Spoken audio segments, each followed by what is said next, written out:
For Cybercrime Radio, I'm Charlie Osborne. Joining me today is Michael Centrella, Head of Public Policy at SecurityScorecard. And we also have with us Steve Ward, co-founder at Brightmind Partners, former CISO and former special agent with the US Secret Service. This episode is brought to you by SecurityScorecard, whose mission is to make the world a safe place by transforming the way organisations understand, mitigate and communicate cybersecurity risks to their boards, employees and vendors. Learn more about our sponsor at securityscorecard.com. Michael and Steve, welcome and thank you for joining us today. Thank you. Thank you for having me.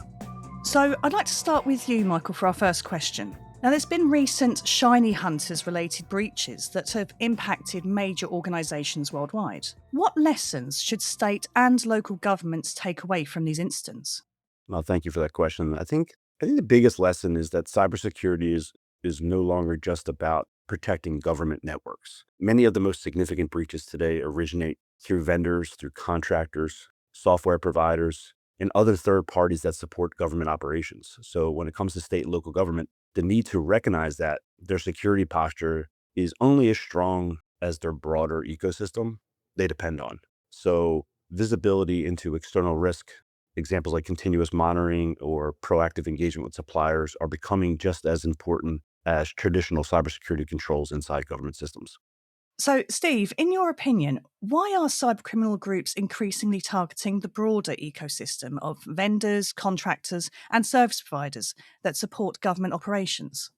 Look, it's the weakest link method. It's always been like that. It hasn't changed in 20 years. I'm going to find the weakest link in. I'm going to figure out different ways to sneak in and look like a real user, like a certified vendor. So it's smart that they did it that way. We've been talking about, third-party risk. We've been talking about supply chain risk for 20 years. We saw that, I believe it was some of the largest breaches on the credit card side where they came in through HVAC system vendors, things like that. So, cyber isn't that inventive in some ways, right? You don't need to invent new ways to get into companies if the same ways are working from 20 years ago. And following up on that, Steve, many government agencies have improved their internal cybersecurity posture. So why does third-party and supply chain risk remain such a significant challenge? I think it's a hard problem to solve. Anybody who's been a CISO before understands that. I think folks from the outside looking in don't. And it's just a very difficult problem to solve when you're trying to manage dozens, if not hundreds of third-party connections. It's a hard problem to solve. And when you get into the state, local, federal agencies, it becomes a money issue. And it becomes more of a risk conversation of where are my biggest risks? That's where my money has to go. And I'm going to try to solve those problems first. And again, in some ways, it's a bit repetitive over the last few years. And so on that note, Michael, how can state and local governments gain better visibility into cyber risks that exist outside of their own networks? The first step is to recognize that traditional security tools only provide visibility into internal environments. So governments should, again, adopt to that continuous monitoring approach that evaluates the external security posture of their vendors, contractors, and critical partners. They should identify which organizations are most critical to delivering services and prioritize those relationships from ongoing assessments, continuous assessments. So cyber risk cannot be managed effectively if it cannot be seen. So visibility creates that opportunity for collaboration, remediation, and ultimately strong resilience. And that's all you could ask for in your government and local environments. And speaking of resiliency, Steve, I'd like your opinion on this. What are the consequences for citizens when a third-party cyber incident disrupts government services, or maybe healthcare, transport, education, or even critical infrastructure? Yeah, I think we're starting to bleed into that now, where you're going to start seeing human consequences, right? Physical world consequences to digital world actions. I think we're going to see it more and more with coming from Iran and Russia against critical infrastructure. And I think when you start seeing loss of life, which we have seen on the hospital side with ransomware, where it's taken down hospitals and people have passed away because of lack of service. I think when you start to see more loss of life coming from critical infrastructure that gets attacked, where we lose water supplies for a certain period of time, electricity for a certain period of time, it's only about 3 to 5 days before you start to have some real issues with any of those breaks in that supply chain from a water electricity standpoint. I think you're hopefully going to see a reaction to that where we're properly funding the the CISOs who are responsible for those areas. That's the goal. You hope that that happens before, there's a major impact, but that's usually not how it works. And I'm glad you mentioned CISOs because we should consider things from the sort of government and federal side. So governors, state CIOs, CISOs, as we mentioned, and also Homeland Security advisors. What role should they play when it comes to driving a whole of state approach to cyber resilience?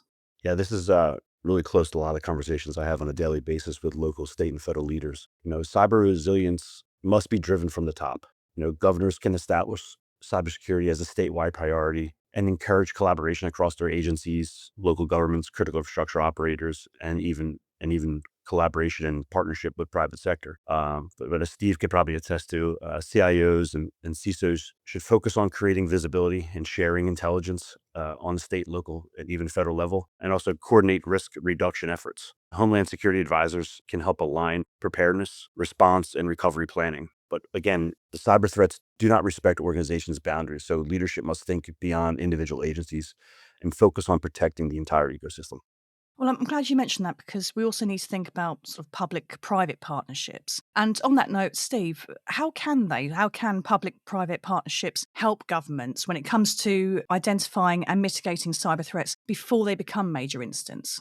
Yeah, look, I've been part of these sharing initiatives on the public side and on the private side. And to give you maybe a little bit of like where I think things are going and some positivity around that, the biggest challenge between public-private partnerships and the information sharing has always been that information sharing piece. And anytime you put a human in the loop with something like that, it sort of breaks it down and it slows it down to be able to share information quickly. FSISec does a great job on this, but it needs to be done in a more technological fashion. I think what we're going to see in the next couple years is something that's local models, local AI models, and global models. And if you're running a local model collecting really valuable intelligence, you can share that with a global model so that other industries or your partners can leverage that.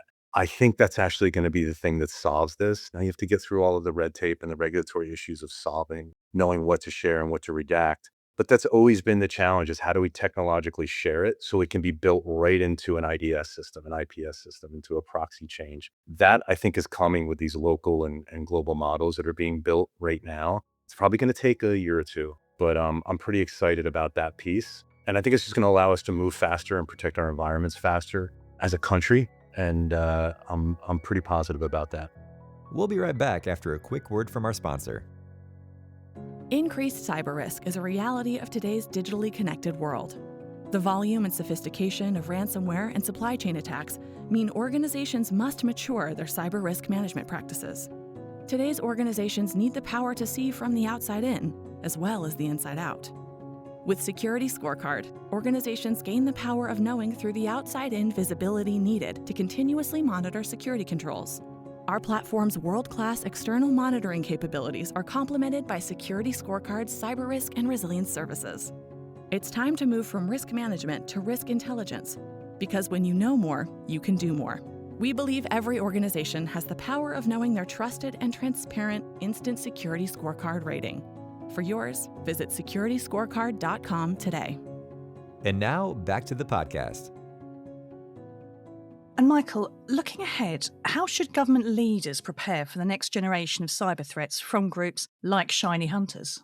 They should assume that cyber threats will continue to evolve and become more sophisticated with the adoption of AI and then quantum and all the things that are going to be coming down the pike in the next 2, 3, 5, 6 years, and so on. The future will likely involve greater use of, again, automation, artificial intelligence, credential theft, and attacks targeting trusted relationships. So preparation requires moving from reactive mindset, and you're starting to see this now more and more in some of the legislation that's being passed, is moving away from reactive mindset into a more proactive one, especially when it comes to government agencies. So organizations should focus on, resiliency, incident response planning, and understanding risk across their entire ecosystems. So I think leaders should have a goal, and that goal should not simply be to prevent every attack, but to identify a risk early enough and reduce the impact and increase the resiliency against attacks. Because again, the old mindset of playing defense and stopping every attack is not necessarily the greatest game plan anymore. It's just on how quickly you could recover and be resilient to the attack that you suffered.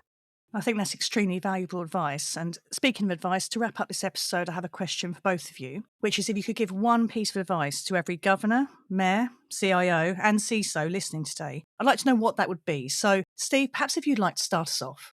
Yeah, I think, look, if I'm the governor of New Jersey, the state that I'm in, look, it's going to happen to you. And you can give things the New York Times test, we all call it, now and prepare for that. Or you can be hit in the side of the head and be shocked by it. But every time there's an article about a state, a government agency, a company being breached, they should replace that name with their own. Hey, the state of New Jersey was breached, and this is what happened. And start understanding that eventually it's going to occur. So prepare for it now. You cannot solve all the problems. It's not possible. You're not ever going to have the money to do that.